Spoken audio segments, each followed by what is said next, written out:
감사합니다.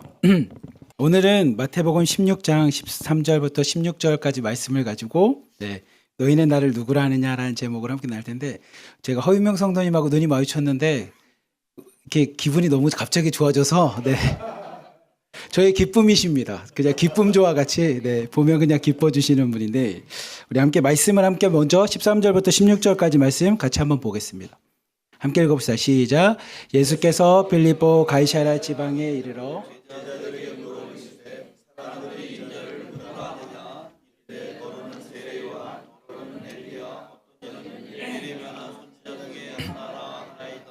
이르시되 너희는 나를 누구라 하느냐? 시몬 베드로가 대답하여 이르되 주는 그리스도시요 살아계신 하나님의 아들이시니이다. 아멘. 제가 오늘 설교를 준비하면서 이렇게 묵상을 한 달 전부터 계속 묵상하면서 이 설교를 준비했는데, 제가 신대원 다닐 때 모습이 생각나는 겁니다. 제가 신대원 다닐 때 감리교 신학대학원을 이제 다니는데, 저희를 가르쳤던 교수님이 많이 계셨는데, 그 중에 저에겐 세 분의 스승님이 계셨어요. 그러니까 교수님들은 많이 계셨지만 제가 스승님이라고 얘기하는 분은 세 분이셨습니다. 그 세 분 중에 한 분이 누구시냐면 왕대일 교수님이라고 하는 교수님이신데, 그분은 제가 결혼할 때 주례를 보셨던 그 목사님이기도 하신 분입니다. 왕대일 교수님이신데, 이분은 구약학을 가르쳐 주셨어요. 구약에 대해서 말씀을 보고 구약을 가르쳐 주셨는데, 제가 이분을 스승님이라고 생각하고 존경하는 이유는 대학원 가면 이렇게 페이퍼를 많이 쓰거든요. 뭐에 대해서 이게 내라 그러면 대부분 교수님들은 그걸 가지고 이제 채점을 하고 끝이 나요. 근데 이 교수님은 그걸 쭉 읽어보고 거기다 빨간 펜으로 잘했다, 잘못했다, 요거를 밑줄 치고 이건 어디 주석서를 찾아봐라, 이거는 참 좋은 아이디어다, 영화 뭐랑 같이 한번 봐라, 뭐 소설도 같이 봐라, 이렇게 피드백을 해주신 유일한 교수님이셨습니다. 근데 그 교수님께서 저희 수업 시간에 와서 처음 하셨던 얘기가 제 마음에 지금까지 남아있는데, 그건 뭐냐면, 여러분이 성경을 읽고 묵상할 때 여러분이 원하는 대로, 여러분들이 마음대로 성경을 읽고 해석하면 안 됩니다. 성경은 하나의 인격체와 같이 성경을 통해서 이야기하고 싶은 주님, 그 성경을 통해서 이야기하고 싶은 하나님의 뜻이 그 안에 있습니다. 그래서 여러분이 성경을 읽을 때는 내가 읽고 싶은 대로 해석되는 대로 읽지 말고, 성경이 말하고자 하는 바, 성경이 우리에게 알려주는 바를 여러분이 꼭 찾아서 읽으셔야 됩니다. 그러면 그렇게 찾는 방법은 뭐냐? 성경을 한번 읽으십시오. 근데도 성경이 나한테 뭐라고 얘기하는지 모르면 2번 읽으십시오. 2번을 읽었는데도 성경이 무슨 얘기하는지 내가 잘 모르겠다. 3번을 읽으십시오. 3번을 읽었는데도 모르겠다. 100번을 읽으십시오. 근데 만약에 누군가가 교수님 100번을 읽었는데도 모르겠는데요 라고 하면, 교수님 뭐라고 얘기하셨냐면, 100번을 읽었는데도 성경이 나한테 얘기하는 게 안 들리면 여러분 목욕제기하고 다시 읽으십시오. 근데 이 방법이 내가 여러분에게 알려주는 게 아니라 우리 선조들, 우리 조상들은 성경을 그렇게 봤습니다. 인터넷이 됐겠습니까? 주석서가 있겠습니까? 아니면 선교사님들이 와서 다 처형당하고 죽고 예수님 믿으면 다 그렇게 되는 시대에 성경을 읽어야 되고 성경 말씀을 내가 깨달아야 되니, 그분들은 그렇게 읽었습니다. 1번 읽어서 이해가 안 되면 2번 읽고, 2번 읽어서 이해 안 되면 3번 읽고, 100번도 읽고, 100번까지 읽었는데 이해 안 되면 목욕제기하고 다시 성경을 보라는 겁니다. 제가 이 교수님께서 항상 이렇게 가르쳐 주셔서 성경을 해석하는 방법이 참 많이 있고, 성경에 대해서 가르쳐주는 교수님들의 방법들이 참 많습니다. 근데 저는 이 왕대일 교수님께서 가르쳐 주신 게 제 마음에 남아서 그런지, 저는 지금까지도 그 방법으로 성경을 읽고 여러분에게 설교를 합니다. 제가 신대원을 졸업하고 바로 육도라고 하는 보령시에 있는 이제 섬에 가서 목회를 했단 말이에요. 가끔 제가 말씀드렸던 것처럼. 그럼 이제 제가 안부차 왕대일 교수님한테 이제 전화를 드립니다. 교수님, 명절인데 뭐 잘 지내십니까? 자주 연락드려서 못해서 죄송합니다. 그러면 교수님께서는 전화로 저한테 꼭 이렇게 물어보세요. 그래, 진범이도 잘 지냈지? 근데 너 성경은 몇 번 읽었냐? 100번은 읽었냐? 라고 꼭 물어보십니다. 그럼 제가 거짓말을 할 수 없잖아요, 목사로서. 교수님, 올해는 한 5번 읽었습니다. 라고 얘기하면 교수님께서 막 웃으시다가, 야, 그래도 5번밖에 안 읽었지만 목소리가 밝아서 좋다 하면서 이렇게 웃어 넘기셨는데, 그 왕대일 교수님께서 항상 수업을 가르쳐 주시면서 성경을 그렇게 읽으라고 이야기를 하고 성경이 이야기하는 것을 직접 성경이 뭐라고 말씀하시는지 성경이 우리에게 알려주고 싶은 것이 무엇인지를 찾는 방법을 계속 훈련을 시켜주셨어요. 그러다 보니까 제가 어느 날 성경을 읽으면서 성경 안에는 성경이 얘기하고 싶어하는 것들이 좀 강조되는 것들이 있구나라는 걸 좀 찾게 되었습니다. 그 성경이 강조하고 싶어하는 이야기 중에 특징이 뭐냐면 단어가 반복되는 경우들이 있습니다. 단어들이 반복되는 것들. 예를 들면 여러분들이 창세기를 읽어보면 창세기에는 보시기 좋았더라, 심히 보시기 좋았더라는 단어가 계속 반복됩니다. 근데 그 단어가 반복되는 것을 통해서 우리가 무엇을 알게 되냐면 하나님의 창조는 아름다운 거였구나. 하나님의 창조는 온전하였구나. 하나님의 창조는 우리가 보기에도 완전했구나라는 것을 우리가 깨닫는 것처럼 성경은 계속 반복되는 단어들이 있습니다. 창세기는 뭐 그렇다고 치면 저희가 지지난주에 송혜원 목사님을 통해서 우리가 설교를 듣던 마태복음 14장 말씀을 보면 베드로가 무리를 걷는 이야기를 보면 거기에 등장하는 반복되는 단어가 있습니다. 사람들은 이렇게 쉽게 지나칠 수 있는데 어떤 단어가 반복되냐면 즉시라는 단어가 반복됩니다. 즉시, 즉시, 즉시 3번 나옵니다. 첫 번째 즉시는 어떤 즉시냐면 예수님이 오병이어 기적을 일으키자 사람들이 막 몰려오잖아요. 그때 예수님께서 즉시로 제자를 건너편으로 보내시고 본인은 하나님 앞에 기도하러 산으로 가십니다. 첫 번째 즉시는 세상 사람들로부터 떡이 생긴데 예수님 따라다니면 오병이어 기적이 일어난대라고 세상에 있는 떡 때문에 모인 사람들 앞에서 우리를 즉시로 구별하십니다. 너희들은 떡이나 인기나 사람들로부터 인정의 삶이 아니라 하나님 앞에 제자로의 삶. 그래서 즉시로 보내고 기도하는 삶을 보여주십니다.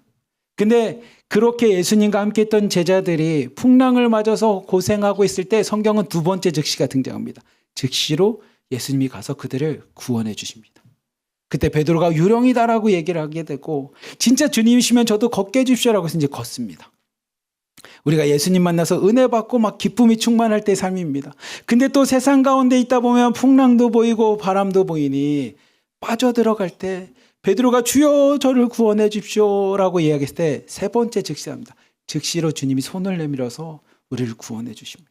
어떻게 보면 세 번의 즉시를 통해 이 땅을 살아가고 있는 우리의 삶에 대한 이야기를 마태복음 14장이 이야기하는 것처럼 성경은 성경 안에 등장하는 여러 가지 표현들을 통해 성경이 우리에게 이야기하고 싶은 것들을 우리에게 말해줍니다. 반복되는 단어와 함께 때로는 이 성경에 표현되어 있는 주어들, 행위자들에 대해서 성경은 우리에게 알려줍니다. 예를 들면 아까 여러분에게 말했듯이 창세기에는 인간이 등장하지 않습니다. 하나님의 창조의 주어는 항상 다 뭐냐면 하나님께서. 거기에는 인간의 손길도 없습니다. 인간의 음성도 없고요. 인간의 생각도 없습니다. 인간의 판단도 등장하지 않습니다. 오직 창조는 누구의 영역이냐? 하나님의 영역이시라고. 하나님의 손길임을 강조합니다. 또 하나는 여리고성과 같은 여리고 전투를 보면 거기에는 인간의 음성이 등장하지 않습니다. 뭐만 등장합니까? 하나님의 말씀과 그 말씀을 지키는 양각나팔 소리만 등장합니다. 그래서 하나님의 법궤가 그곳을 지나가는 모습에 인간의 행위나 판단이나 생각은 없습니다. 오직 뭐만 있습니까? 하나님의 말씀이 그 여리고성을 운행하고 있는, 마치 창세기에 하나님의 영이 수면을 운행하는 것과 같이 하나님의 임재만이 등장하는 것처럼 성경은 우리에게 성경이 말하고 싶어하는 것을 우리에게 강하게 강조를 합니다.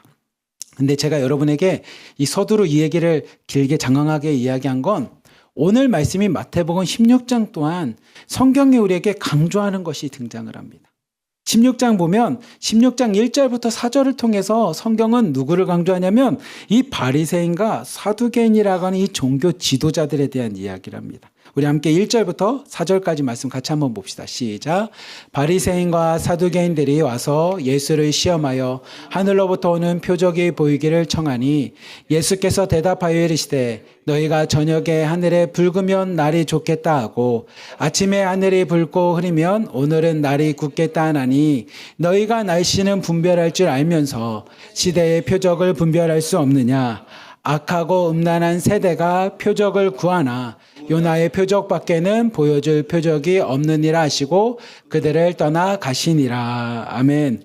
오늘 말씀을 보면 16장 1절부터 4절까지 말씀을 보면 하나의 주체가 있습니다. 그 주체는 바리새인들과 사두개인이라고 하는 종교 지도자들입니다. 사두개인을 먼저 설명하면 사두개인은 당시에 어떤 사람들이냐면 이 상류층에 속해 있고 귀족과 제사장을 중심으로 모여 있는 그룹들입니다. 그래서 이들은 중요하게 생각하는 게 성전이었어요. 성전. 그래서 성전을 중심으로 그들은 신앙생활합니다. 성전에서 제사를 드리고요. 성전에서 신앙생활합니다. 그리고 그들은 로마와 협력도 하고요. 로마라는 나라를 통해서 우리 유대인들의 사회가 안정화되는 것에 대해서 그들은 크게 불편하지 않은 사람들이었습니다. 그리고 이 사두개인은 오직 뭐만 믿었냐면 모세 오경이라고 하는 이 5권의 성경만을 외웠어요. 그리고 그들은 사후세계나 부활이나 영적인 존재에 대해서 믿지 않는 사람들이었습니다. 그래서 그들은 오직 예배, 제사, 제사장의 계신과 율법만을 에코가 들리니까 또 좋네요. 율법만의 그것을 지키는 것을 중요하게 생각하는 사람들이었습니다. 근데 예수님이 오신 후 기원 후 70년에 이 예루살렘 성전이 무너지고 난 후에 성전을 중심으로 모였던 사두개인들은 급속하게 쇠퇴하고 사라지는 모습을 보게 됩니다. 근데 반대로 바리새인들은 좀 다른 계층이었어요. 어떤 계층이었냐면 이 사람들은 귀족이나 제사장 중심이 아니라 중산층과 서기관들과 학자들이 이렇게 모였습니다. 그러다 보니 그들은 성전에서 예배드리는 것도 중요했지만 뭐를 중요하게 생각했냐면 민중들, 시민들과 함께 회당에서 예배드리는 걸 중요하게 생각했습니다. 학자들이 모여서 함께 민중들과 함께 예배를 드리다 보니 성전에서 제사를 지내고 양을 잡는 것 못지않게 뭐가 중요했냐면 가르침과 교훈을 중요하게 생각했습니다. 그래서 그들은 모세 오경뿐만 아니라 예언서도 읽고요. 성문서라고 하는 아가서, 전도서, 시편 이런 것들도 함께 묵상하며 많은 사람들과 함께 신앙생활했습니다. 그들은 성경과 함께 장로들의 전통과 같이 율법이 계승되어 있는 걸 되게 중요하게 생각했었고 경건한 삶이라든지 도덕적으로 순결한 삶을 중요하게 생각했습니다. 그렇다면 여러분 여기까지만 설명드리면 바리새인들과 사두개인들이 친하게 지낼 수 있을까요? 생각보다 친하게 지낼 수 없습니다. 여러분 아시겠지만 같은 뿌리에서 나왔는데 서로 입장이 달라요. 그러면 잘 이해할 것 같지만 실제로 같은 뿌리에서 나왔는데 서로가 다르면 그 둘이 싸울 때는 진짜 피 터지게 싸웁니다. 그래서 여러분 보시면 한 부모 밑에서 태어난 형제들끼리 싸우면요 피 터지게 싸웁니다. 왜냐하면 서로가 잘 알거든. 야 너만 엄마 위한 거냐, 너만 아빠 위한 거냐, 너만 집안 하면서 막 서로 싸우는. 그러니까 같은 것을 공유한 사람끼리 싸울 때가 더 피 터지게 싸웁니다. 왜냐하면 남은 싸우다가 좀 그러면 이렇게 말아버립니다. 무시하면 되지만 같은 것을 공유한 사람은 서로 맞다라는 것 때문에 싸우기 시작하면요 난리 아닌 싸움입니다. 바리새인들과 사두개인들 사이에서는 부활 논쟁 때문에 사실 수없이 많이 싸우는 존재들입니다. 근데 그 바리새인들과 서기관들이 예수님 앞에 와서 예수님한테 표적을 구하는 겁니다. 서로가 하나가 될 수 없는 사람들이 서로 손을 잡습니다. 이유는 뭡니까? 이 예수님을 물리쳐야 되는 겁니다. 그들의 입장에서는 예수님 때문에 바리새인들도 사두개인들도 자신들의 종교적 권위들이 이 나라처럼 무너지게 되었으니 둘이 손을 잡고 예수님 앞에서 비난합니다. 근데 이 사두개인과 바리새인들의 모습은 마태복음에 한 번 더 등장하는데 언제 등장하냐면 마태복음 3장 7절을 보면 세례 요한이 세례를 베풀고 있을 때 바리새인과 사두개인이 또 손을 잡고 옵니다. 그리고 세례 요한에게도 통일하게 너의 권위는 어디서 온 거냐, 표적은 뭐냐 하면서 이 세례 요한을 깎아내리고 싶을 때 두 사람이 손을 잡습니다. 세례 요한이 그들 향해서 외칩니다. 이 독사의 자식들아라고 이야기하면서 이 바리새인들과 서기관들을 비난했던 것처럼 그들은 지금 또다시 예수님 앞에 와서 예수님에게 와서 당신이 하는 이 일들은 도대체 어디서 왔습니까? 우리에게 표적을 보여주십시오라고 하면서 약간 집단 이기주의와 같이 그들이 손을 잡은 겁니다. 자신들의 권력과 자신들의 지위를 짓고 싶어서 세례 요한 때도 세례 요한에게 가서 대들었듯이 예수님에게도 와서 표적을 구합니다. 근데 여러분이 알겠지만 마태복음 16장 정도 됐으면 예수님이 얼마나 많은 표적을 행했습니까? 병자를 고치시고 죽은 자도 살리시고 오병이와 같은 기적도 이루시고 많은 사람들 앞에 하나님의 나라에 대해서 천국에 대해서도 말씀을 가르쳐 주셨지만 그들은 그 표적을 통해서 예수님을 믿고 싶은 것이 아니라 예수님이 조금만 실수하기를 바라는 마음으로 예수님의 흠을 잡기 위해서 옵니다. 그래서 예수님이 베풀었던 표적들을 그들은 믿지도 않았을 뿐만 아니라 마술이라고 합니다. 그냥 사람을 미혹하는 것, 사람을 현혹하는 전조밖으로 믿지 않았습니다. 그리고 마태복음 12장을 보면 이 악한 세대들이 와서 또 예수님한테 표적을 구할 때 예수님이 마태복음 12장에서도 16장에서도 동일하게 얘기하는 건 이 악한 세대에게, 바리새인과 서기관들에게, 그 사두개인들에게 너희들한테 보일 수 있는 표적은 요나의 표적밖에 없다라고 합니다. 요나가 3일 동안을 물고기 뱃속에 있다가 니느웨 성에 가서 하나님의 복음을 전파하듯이 예수님이 그들에게 보일 수 있는 표적은 십자가의 죽으심과 부활밖에 없음을 그들에게 말씀하십니다. 그리고 마태복음 16장은 5절부터 12절을 통해서 떡이라는 것, 누룩이라는 것을 통해서 우리에게 계속적으로 말씀을 강조합니다. 우리 6절부터 8절까지 말씀을 먼저 한번 보겠습니다. 시작. 예수께서 이르시되 삼가 바리새인과 사두개인들의 누룩을 주의하라 하시니 제자들이 서로 논의하여 이르되 우리가 떡을 가져오지 아니하였도다 하거늘 예수께서 아시고 이르시되 믿음이 작은 자들아 어찌하여 떡이 없으므로 서로 논의하느냐. 아멘. 예수님께서 제자들에게 바리새인들과 서기관들의 누룩을 조심할 것을 이야기합니다. 하지만 제자들은 자신들이 오병이어 기적이 일어난 후에 떡을 챙기지 않았던, 그 챙겼던 떡을 가져오지 않아서 예수님한테 질책을 받고 있다고 생각을 하는 겁니다. 참 본문을 보면 제자들은 예수님을 오랫동안 따라다녔지만 여전히 예수님을 보고 배운 것이 많은 것 같지만 여전히 제자들의 특징은 세상의 떡의 문제로부터 그들은 자유함을 얻지 못했습니다. 여전히 떡의 문제로부터 그들은 벗어나질 못했습니다. 마치 우리의 모습과 똑같은 모습입니다. 예수님을 믿고 예수님을 따라다니며 믿음으로 고백하지만 우리는 떡의 문제가 있는 이 세상 속에 살다 보니 아직도 떡의 문제로부터 벗어나지 못합니다. 그리고 떡의 문제를 이야기하면 우리가 다 같이 공감하고 위로하면서 또다시 작아집니다. 마치 오늘날 우리도 떡의 문제인 먹고 사는 문제, 경제적인 문제, 내가 소유하고 움켜쥐고 싶어하는 이 부의 문제로부터 우리는 여전히 벗어나지 못합니다. 그렇게 예수님께서 말씀을 베풀어 주셨지만 누룩을 조심하라고 이야기하지만 그 얘기를 듣는 제자들은 세상에 있는 우리는 또다시 이 이야기가 우리한테는 떡의 문제로 다가옵니다. 그래서 이 떡의 문제에 대해서 이야기할 때 예수님께서 그들에게 8절을 통해서 이야기하시는 것처럼 여전히 떡의 문제로 고민하는 자들을 성경에서 예수님 뭐라고 말하냐면 믿음이 작은 자들이라는 겁니다. 근데 이 믿음이 작은 자들의 특징은 떡이 없어도 돼 그 얘기가 아니라 너희들에게 떡이 필요하지 않아 그 얘기가 아니라 떡 때문에 고민하고 떡 때문에 근심하고 떡 때문에 오늘도 시험에 빠지는 자들을 향해 예수님이 말씀하시는 겁니다. 믿음이 작은 자들아라고. 그리고 그 말씀과 함께 예수님께서 9절부터 12절까지 이렇게 말씀하십니다. 같이 한번 읽어보도록 하겠습니다. 시작. 너희가 아직도 깨닫지 못하느냐.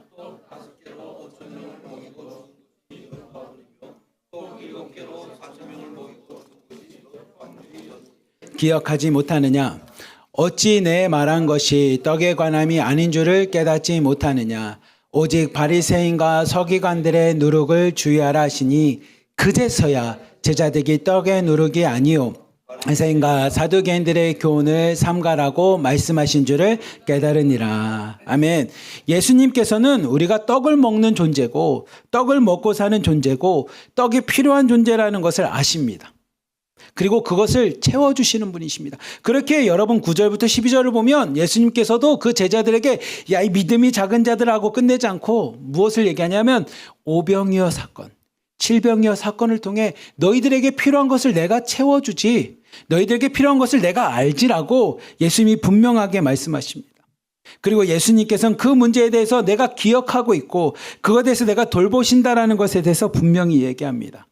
그리고 우리에게 그렇게 매일매일 떡을 향해서 걱정하고 매일매일 내 삶을 돌아보면서 떡 때문에 근심하는 삶을 내려놓고 우리의 삶은 그렇게 떡 때문에 근심하고 떡 때문에 고민하고 떡 때문에 오늘도 기도하며 하나님 어떻게 해야 됩니까? 울부짖는 인생이 우리의 삶이 아니라 사두개인과 바리새인들이 이야기하는 이 누루, 잘못된 가르침, 하나님의 말씀에서 벗어나지 않도록, 하나님의 말씀이 내 삶에 변질되지 않도록 우리는 삼가 조심하는 것이 우리에게 주어진 삶이라는 겁니다.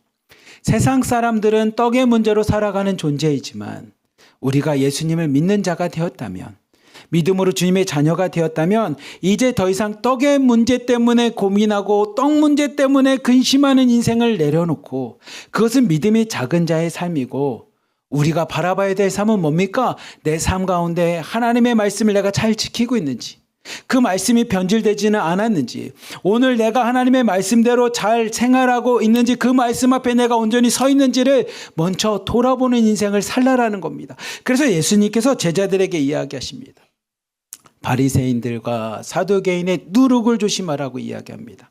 떡의 누룩이 아닌 바리새인들과 사두개인의 누룩을 조심하라고 이야기하십니다. 그리고 그것을 조심할 수 있는 방법은 뭡니까? 떡의 문제에서 벗어날 수 있는 방법은 뭡니까? 주님에 대한 신실한 믿음입니다. 지금 내가 떡이 없고 떡 때문에 근심이 되고 걱정이 될 때마다 오병이어를 통해서 너희들이 몇 바구니를 얻었느냐, 칠병이어를 통해서 몇 광주를 얻었는지를 기억하라는 겁니다. 너의 삶 가운데 뒤를 돌아보면서 하나님이 너에게 베푼 은혜를 돌아본다면 더 이상 세상의 것으로 근심하지 말라라는 겁니다. 그리고 내가 근심해야 될 것은 내가 오늘도 하나님 앞에 온전히 서 있는지, 내가 오늘도 하나님의 자녀답게 살아가고 있는지, 내가 오늘도 이 성경의 말씀을 내 마음에 새기며 십자가의 길을 걸어가고 있는지를 근심하면서 돌아보라는 겁니다. 사두개인과 바리새인들처럼 내 마음대로 말씀을 왜곡하고 변질시켜서 오늘도 내 뜻대로 생활하고 있는지를 자신을 돌아보라는 겁니다. 우리 역시도 이 율법의 형식주의와 같이, 아니면 세속화되는 것처럼, 아니면 말씀을 내가 소유해서 내 마음대로 내 뜻대로 하나님은 내가 원하는 대로 존재하셔야 됩니다라고 하는 기복신앙과 같이 그렇게 생활하고 있는지를 주의하고 돌아보라는 겁니다. 그렇게 우리에게 하나님 떡의 문제로부터 말씀의 삶으로 예수님께서 가르치시면서 오늘 본문인 13절에 새로운 분위기로 성경 말씀은 바뀌게 됩니다. 그 새로운 분위기로 전환하는 하나의 단어가 있는데 그 단어가 빌립보 가이사라는 지방입니다. 우리 함께 13절부터 16절까지 말씀 다시 한번 읽어봅시다. 시작. 예수께서 빌립보 가이사라 지방에 이르러 제자들에게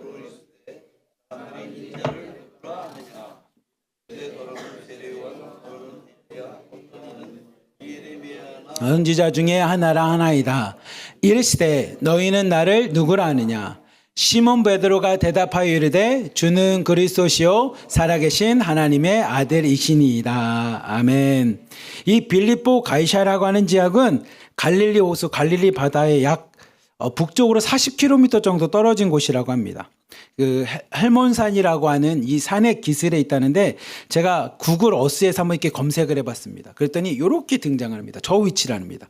왼쪽에 있는 것처럼 저 위치인데, 이곳이 헐몬산에서부터 물이 흘러서 내리다 보니 저렇게 맑은 물이 사시사철 잘 흐른대요. 마치 삼지연과 같이 백두산에서 그 꽁꽁 얼어봤던 물이 쭉 흘러서 냇가에서 삼지연 폭포가 되는 것처럼 이런 모습이라는 겁니다. 그리고 오늘날은 이곳이 많은 문명들과 유적들이 발견된 만큼 사람들이 찾는 곳이라고 합니다.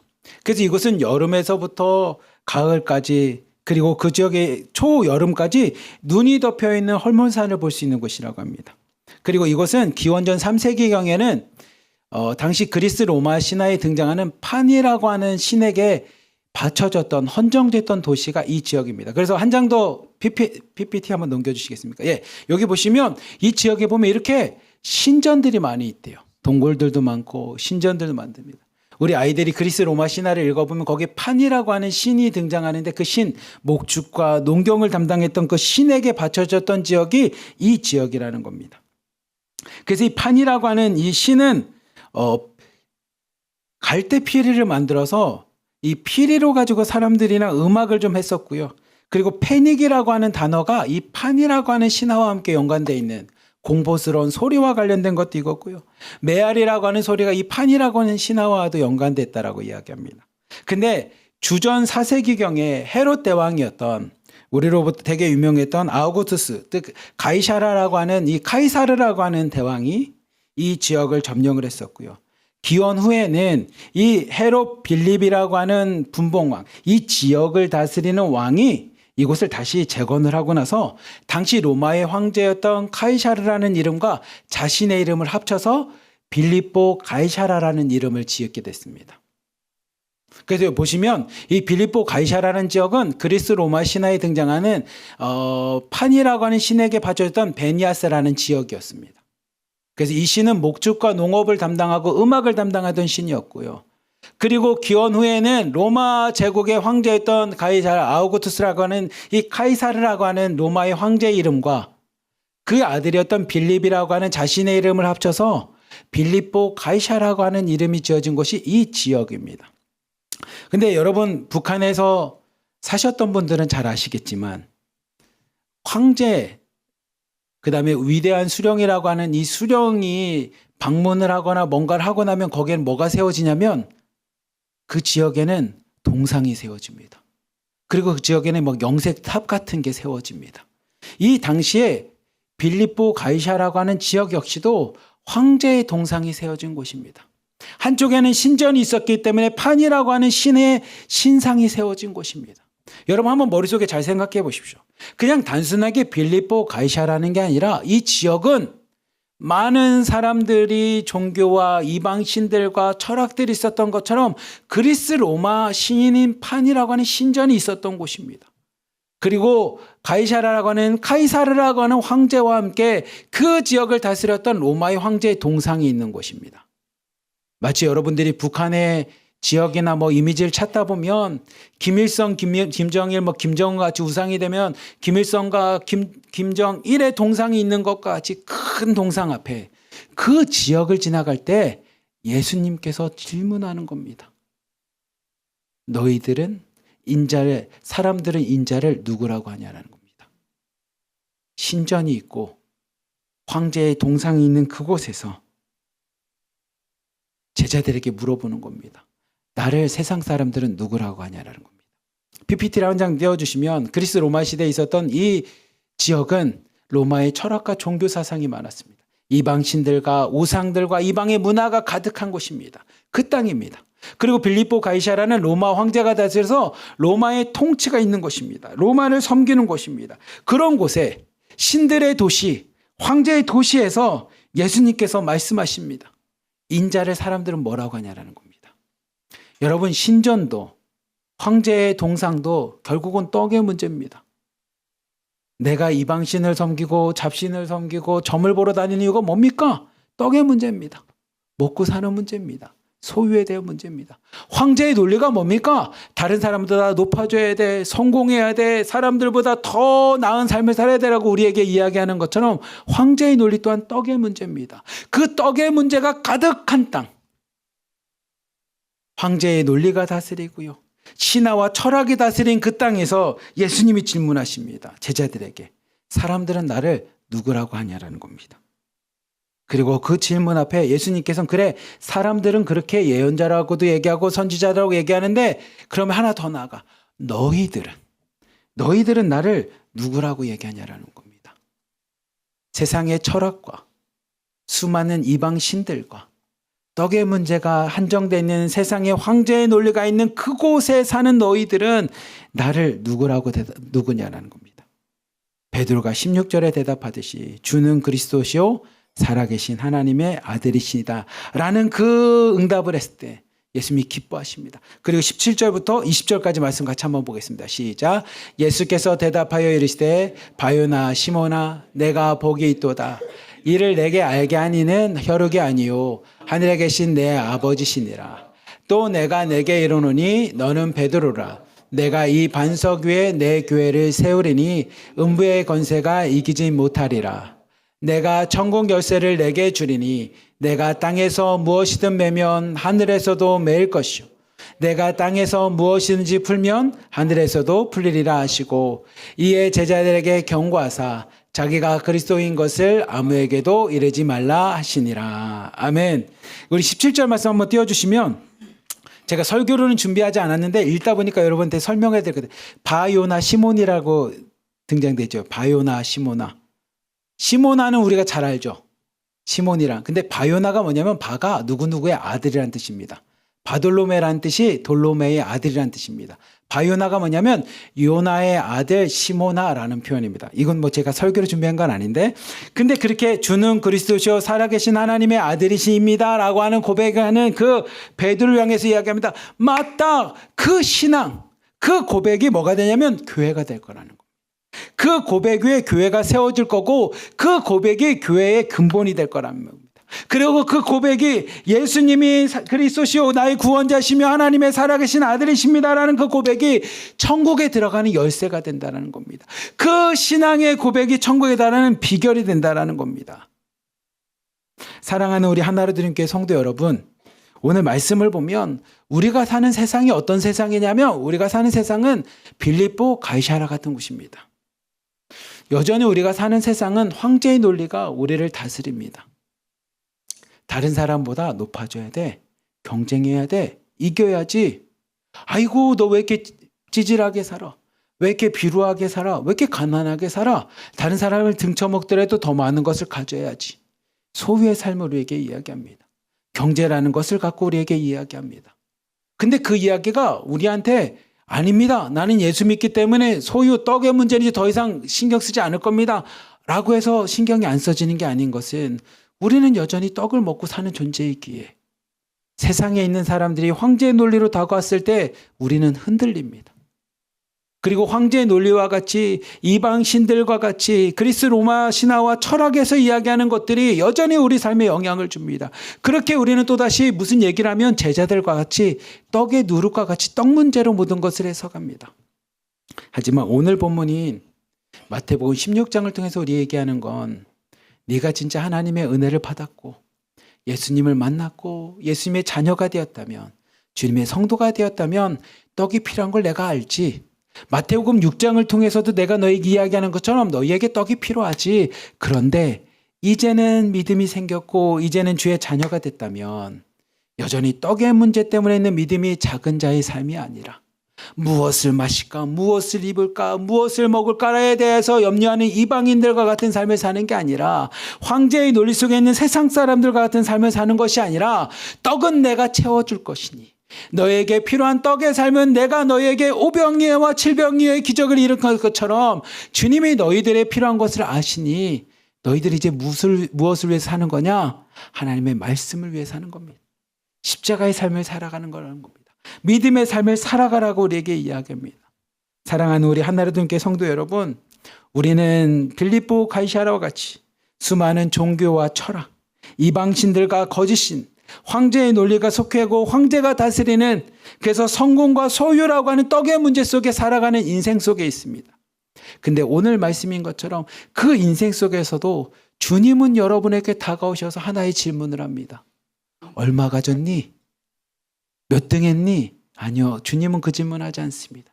주님의 질문 딱 하나입니다. 너희는 나를 누구라고 하느냐? 너에게 있어서 나는 누구냐? 너에게 있어서 나는 떡장수냐?